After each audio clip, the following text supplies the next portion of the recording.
say his name to see the light. Bismillah, Bismillah, in the name of Allah. This is what our Prophet said, Muhammad Rasulullah. Bismillah, Bismillah, in the name of Allah. This is what our Prophet said, Muhammad Rasulullah. We say his name so we will know he's with us now everywhere we go. Every bite we take, every move we make, we'll say his name in love and praise. Bismillah, Bismillah, in the name of Allah. This is what our Prophet said, Muhammad Rasulullah. Bismillah, Bismillah, in the name of Allah. This is what our Prophet said, Muhammad Rasulullah. With every word we speak and the thoughts we think, we say his name and love we seek. Every path we walk when it seems so hard, we sing his praise in the name of Allah. Yeah! Bismillah, Bismillah, in the name of Allah. This is what our Prophet said, Muhammad Rasulullah. Bismillah, Bismillah, in the name of Allah. This is what our Prophet said, Muhammad Rasulullah.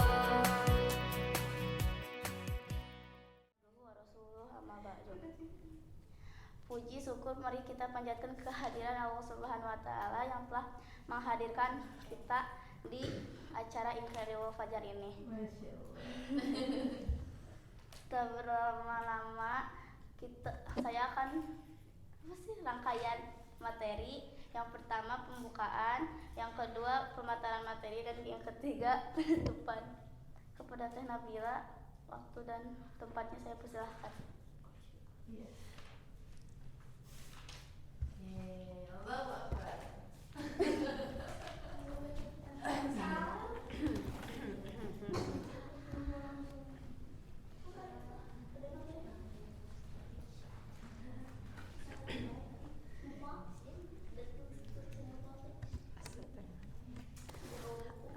Alhamdulillahilladzi arsala rasulahu bil huda wa dinil haqq liyudhhirahu 'ala dini kullihi wa kafa billahi syahida. Asyhadu an la ilaha illallah, asyhadu anna Muhammadan abduhu wa rasuluh, alladzi la nabiyya ba'da, amma ba'du. Alhamdulillah di Ramadan ke-15 ya. Kita masih bisa berkumpul di tempat ini. Masih semangat ya, meskipun laki-lakinya menghilang. Tinggal perempuannya alhamdulillah masih istiqomah. Nah, sebagaimana sebelumnya di kegiatan Incredible Fajar ini kita membahas mengenai sirah sahabat dan sirah sahabiah. Nah, sebelumnya kita sudah membahas beberapa sahabat ya. Coba yang terakhir, sahabat siapa? Yang apa? Yang disiksa dengan besi yang panas.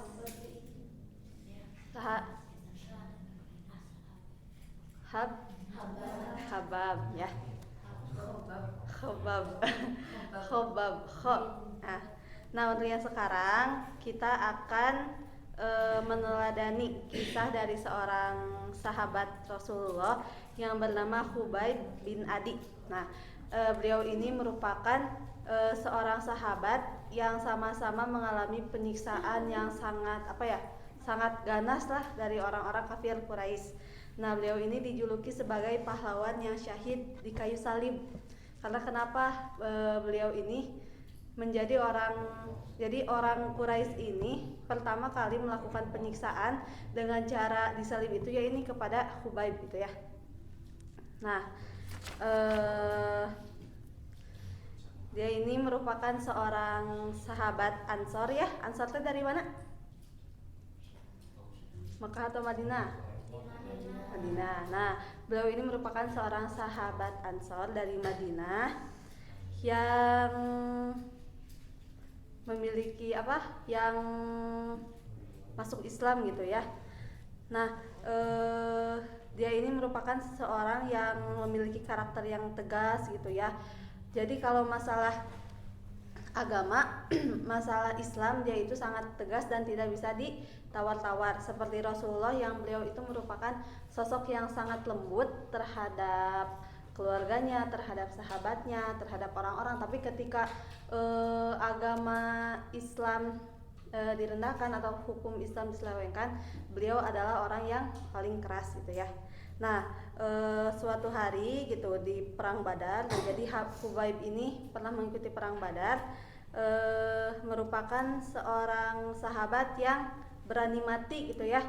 Jadi kan dulu mah seperti ada pernah bercerita ada anaknya Al-Hansa ya yang 3. Nah, mereka itu saling berebut untuk bisa mengikuti perang Qadisiyah waktu itu. Nah, mereka mah pajurung-jurung teh untuk mengikuti jihad, sedangkan kita mah pada nyumputnya dalam melakukan jihad, tapi tidak dengan para sahabat Rasulullah yang memang mereka itu artinya wani jenggelutna gitu, wani nepikeun ka maotna gitu tah. Nah, suatu hari Khubayb bin Adi ini ikut berperang dalam perang Badar. Kemudian dia berhasil membunuh salah seorang pemimpin Quraisy yang bernama Al-Haris bin Amir bin Naufal. Nah, siapa? Al-Haris bin Amir bin Naufal. Dia berhasil membunuh salah satu pemimpin dari Quraisy. Nah, ketika itu sama seperti yang terjadi pada pamannya Abu Sufyan dan Hindun. Nah, ketika dibunuh oleh Hamzah kan diingat-ingatnya ieu saha nu ngabunuh paman abi teh gitu. Nah, ieu oge sami. Nah, keluarga dari Al-Haris teh mengingat-ingat saha anu ngabunuh ayahna sehingga nanti dia akan balas dendam. Nah, kemudian soalnya beres perang Badar, mereka kembali ke tempatnya masing-masing. Nah, dan Khubayb ini adalah seorang sahabat yang memiliki karakter sangat taat beribadah gitunya. Beribadah sangat khusyuk gitunya, terus menerus gitu. Di waktu siang, waktu malam, dan dia juga sering saum gitu ya. Nah, suatu hari kan Rasulullah hendak menyelidiki orang-orang Quraisy. Jadi mereka menyelidiki apakah orang-orang Quraisy sedang merencanakan sesuatu untuk menyerang Islam gitu ya. Nah, sehingga diselidiki Rasulullah mengutus 10 orang dari sahabatnya untuk mengikuti jejak-jejak orang Quraisy. Nah, salah satu di antaranya itu adalah Khubayb gitu ya, yang ikut untuk menyelidiki orang-orang Quraisy teh. Nah, pasukan penyelidik itu pun berangkat ke tujuannya gitu ya. Dia disebutkan sampai di suatu tempat antara Osfan dan Mekah. Bukannya saya nabi lagi terang di mana Osfan dan Mekah teh. Nah, Osfan dan Mekah. Rupanya gerakan mereka tercium oleh orang-orang dari kampung Huzail yang didiami oleh suku Bani Hayyan. Nah, jadi tercium bahwa aya orang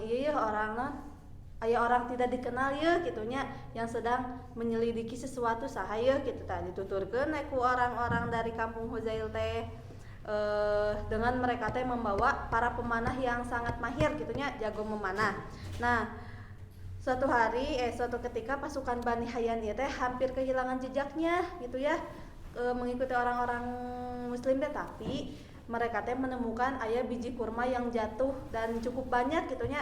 Marura gitu kan jadi asa petunjuk jalannya.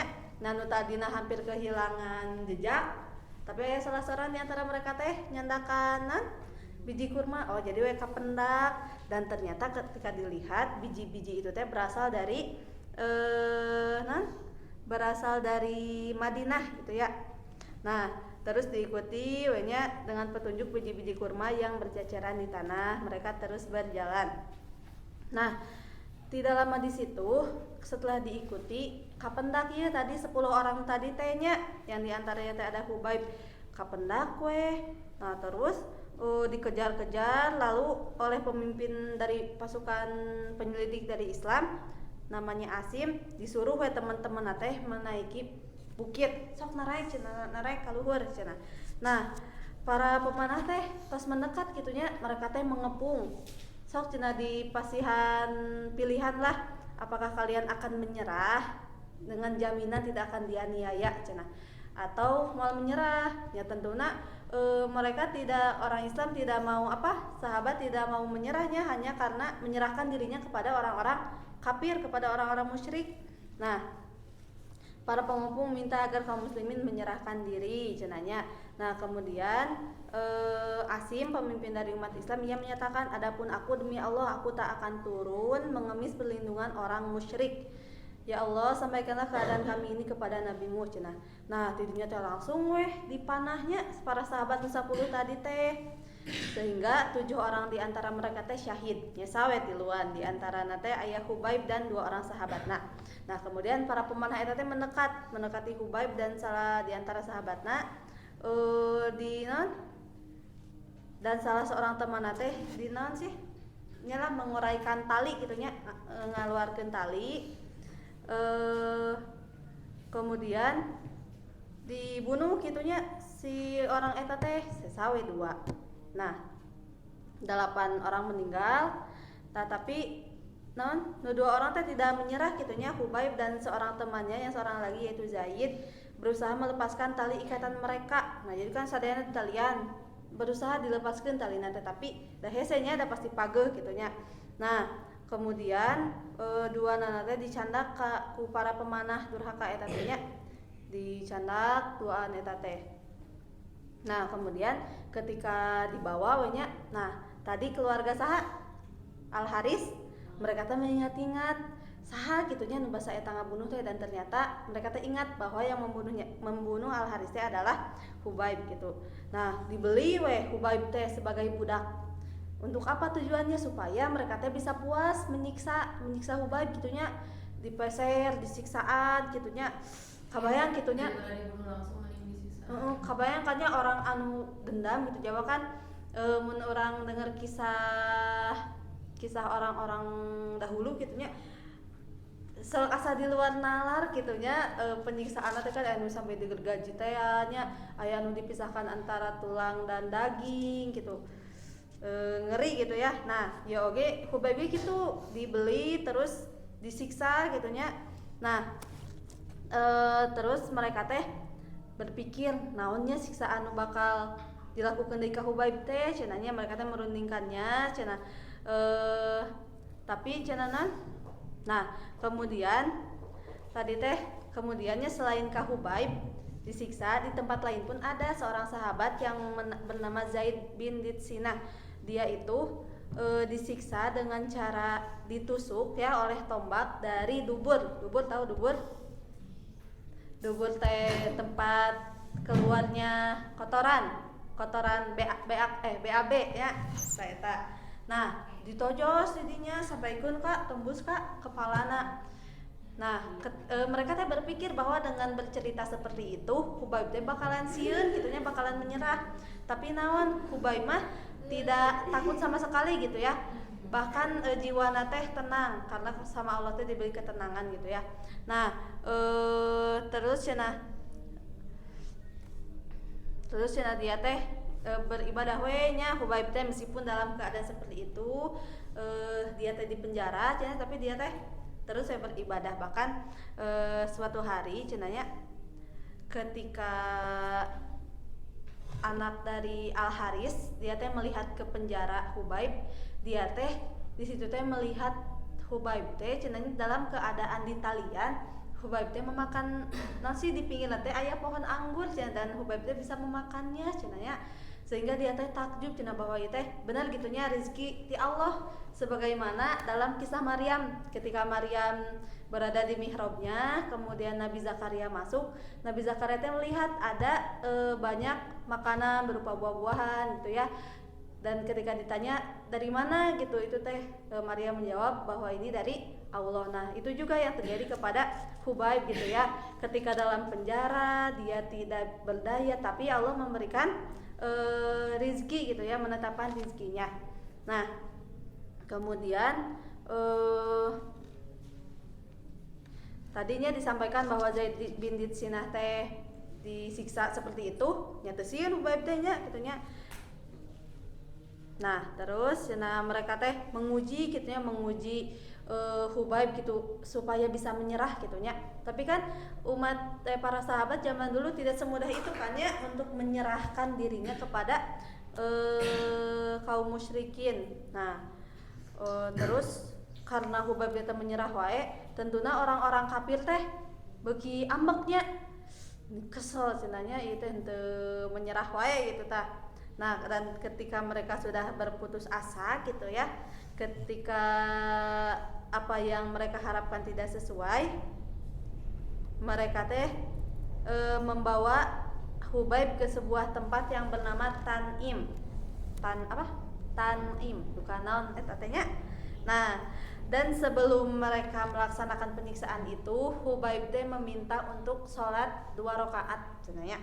Meminta izin untuk sholat 2 rakaat, diizinkan banyak, karena mereka teh berpikir Hubaib teh merenya sedang bernegosiasi dengan Allah bahwa dia teh bakalan menyerah gitunya. Tapi boro-boro gitunya moal mungkin gitu Hubaib teh menyerah gitu. Bahkan kalau misalkan kalau bisa gitu ya, kata Hubaib dia teh akan terus-menerus sholat gitu ya. Tapi karena dia takut orang kafir teh berpikir bahwa dia teh takut gitu ya untuk disiksa, sehingga dia teh menghentikan sholatnya dan kembali ke tempat penyiksaan tadi gitu ya. Nah, kemudian diangkat tangan teh di talian gitu ya. Terus sambil berdoa, Hubaib teh berkata, "Ya Allah, sedikitkanlah bilangan mereka." Apa maksudnya? Jadi Hubaib teh berharap bahwa orang-orang yang kafir, yang musyrik ini teh semakin sedikit gitu ya. Nah, dan binasakanlah mereka sampai binasa cenah. Kemudian Hubaib teh melihat wajah-wajah yang ada di depannya dan berkata gini cenah ya. Pas maca teh asa merinding. Kata Hubaib teh sebelum ia meninggal teh tadi salat heula gitu, terus berdoa heula. Terus dia teh berkata seperti ini, "Mati bagiku tak menjadi masalah cenah. Asalkan ada dalam ridho dan rahmat Allah. Dengan jalan apapun kematian itu terjadi, asalkan kerinduan kepadanya terpenuhi. Ku berserah menyerah kepadanya sesuai dengan takdir dan kehendaknya. Semoga rahmat dan berkah Allah tercurah pada setiap sobekan daging dan tetesan darah." Jadi dia sudah menyerahkan gitu ya dirinya, mau mati dengan cara apapun dia tidak masalah selama Allah ridho gitu ya. Nah, kemudian disiapkan salib-salib itu teh bukan salib atuh. Iya, bentuk salib tapi dibikinnya dari pelepah kurma, ditumpuk-tumpuk kayaknya dibentuk menjadi menjadi salib gitu. Nah, kemudian orang musyrik teh dengan amarahnya yang sangat meronta-ronta gitunya kepada Hubaib, kepada kaum muslimin, maka dari situ para pemanah nyete jalmi gitunya terus dipanahan bergantian. Ya bayanginlah gitu ya, manusia dipanahan gitunya secara bergantian, pasti kan rusak tubuhnya ya.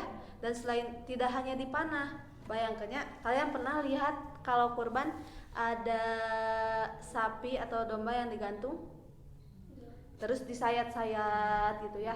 Nah, selain dipanah, Hubaib juga eta teh bari disayat-sayat si tubuh teh dengan pedang gitu ya. Bayangkan kumaha gitu ya. Ngeri gitu ya.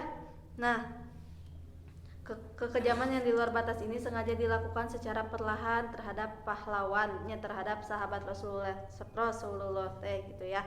Tapi Hubaib teh meskipun begitu Allah teh menurunkan ketenangan kepadanya gitu ya, sehingga tidak sampai dia teh menjerit-jerit atau mengeluh gitu ya, karena dia sudah menyerahkan dirinya kepada Allah. Nah, kemudian gini, ketika dia dalam keadaan lemahnya, nah terus ayah orang Quraisy nyaketan, dia teh bilang gini, sukakah engkau Muhammad menggantikanmu dan engkau sehat walafiat bersama keluargamu? Nah, jadi kieu cenah. Nabi Muhammad mah cenah sehat jeung keluargana di rumah, sedangkan para sahabatna disiksa. Apakah Nabi Muhammad teh suka? Ya teu narima Hubaib teh dalam keadaan dia lemah, tiba-tiba dia teh menjadi kuat kembali gitu nya. Dan dia teh berkata, demi Allah tasudi aku bersama anak istriku selamat menikmati kesenangan dunia, sedang Rasulullah kena musibah walau oleh sepotong duri. Jadi saking cintanya para sahabat kepada Rasulullah, mereka itu rela gitu ya, mereka terluka, disiksa, bahkan sampai mati asalkan tidak Rasulullah. Nah, dan ketika Hubaib berbicara seperti itu, langsung Abu Jahal teh tepuk tangan cenah dan berkata, tidak pernah aku melihat seorang manusia yang saling mencintai kepada manusia yang lainnya kecuali para sahabat Muhammad, karena secinta itu gitu ya. Hah? Hah? Oh iya, Abu Jahal nyariosna. Jadi teu pernah aya cenah nu saling mencintai kepada sesama manusia selain sahabatna Rasul gitu nya. Nyaina misalkan kita mencintai sahabat kita mungkin tidak bisa seperti para sahabat Rasul kepada Rasulnya sampai rela mati gitu ya. Nah, kemudian karena Hubaib berbicara seperti itu, mereka teh semakin gencar menyiksa Hubaib teh nya, diieuan deui, disayatan deui kitu nya. Wah. Teu kabayangnya kumaha rusak tubuhna gitu nya.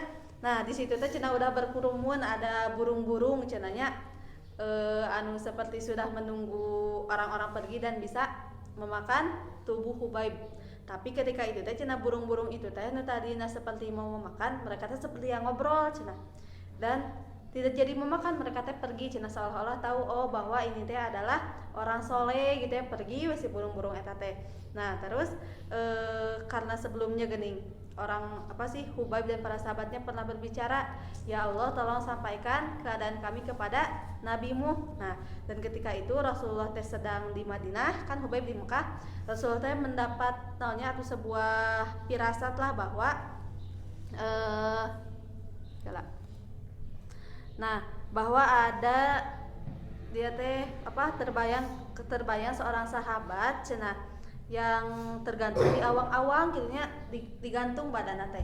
Nah, kemudian setelah itu Rasul teh memerintahkan Mikdad bin Amr dan Zubair bin Awam untuk segera pergi ke Mekah, dan ternyata setelah dilihat ke tempat tersebut betul ada Hubaib yang sudah sangat rusak tubuhnya gitu ya, akibat penyiksaan kaum musyrik. Terus eta teh diturunkeun we nya Hubaib teh sudah meninggal, terus rusak pisan kan, tadi hampir dimakan burung oge. Nah, sudah meninggal tapi digantungkeun, diantepkeun kitu nya, henteu sugan dikamanakeun.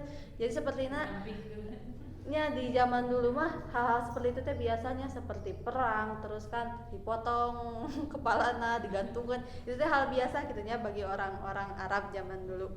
Nah, dicanak we Hubaib teh kemudian dikuburkan. Nah, itulah kisah gitu ya dari seorang sahabat Rasulullah yang rela berjuang sampai beliau meninggal demi mempertahankan imannya. Nah, jadi cerminan buat kita ya, agar tidak mudah menyerah gitu ya dalam contohnya lah kita mah minimal gitu dalam belajar agama gitu ya, karena kita mah di dia belum ada gitu ya perang-perang seperti itu, dan ya belum ada ya kan kita nggak tahu sampai kapan bakalan aman ya, matakan dari sekarang kita harus menguatkan diri, menguatkan mentalnya, menguatkan ilmunya gitu ya. Ya mudah-mudahan mah negeri Indonesia teh negeri yang aman gitu ya. Nah, mungkin itu ya salah satu kisah dari perjuangan para sahabat Rasulullah yang bisa disampaikan, dan mungkin masih banyak lagi ya kisah-kisah perjuangan para Rasulullah gitu ya, yang pokoknya mah yang membuat hati bergetar gitu pas teh Nabi maca ieu ge, alah ieu teh asa kieu teuing gitu nya. Tapi yang mudah-mudahan bisa menambah keimanan kita gitu ya, bahwa Islam bisa ada sampai hari ini teh karena perjuangan mereka semua gitu ya. Nah, nanti kita yang harus meneruskan perjuangan-perjuangan tersebut, karena kalau umat Islam tidak ada yang mau berkorban, maka Islam tidak akan bertahan sampai hari ini. Berkorbannya berkorban apa? Ya kita berkorban tenaga misalkan, berkorban pikiran, berkorban harta, karena semuanya saling melengkapi. Harta butuh kangge berdakwah, butuh pikiran tentu, tenaga tentu ya. Mungkin itu yang bisa disampaikan, mudah-mudahan ada manfaatnya. Ditutup dengan doa. Aqulu qouli hada wa astaghfirullah li wa lakum. Wassalamualaikum warahmatullahi wabarakatuh.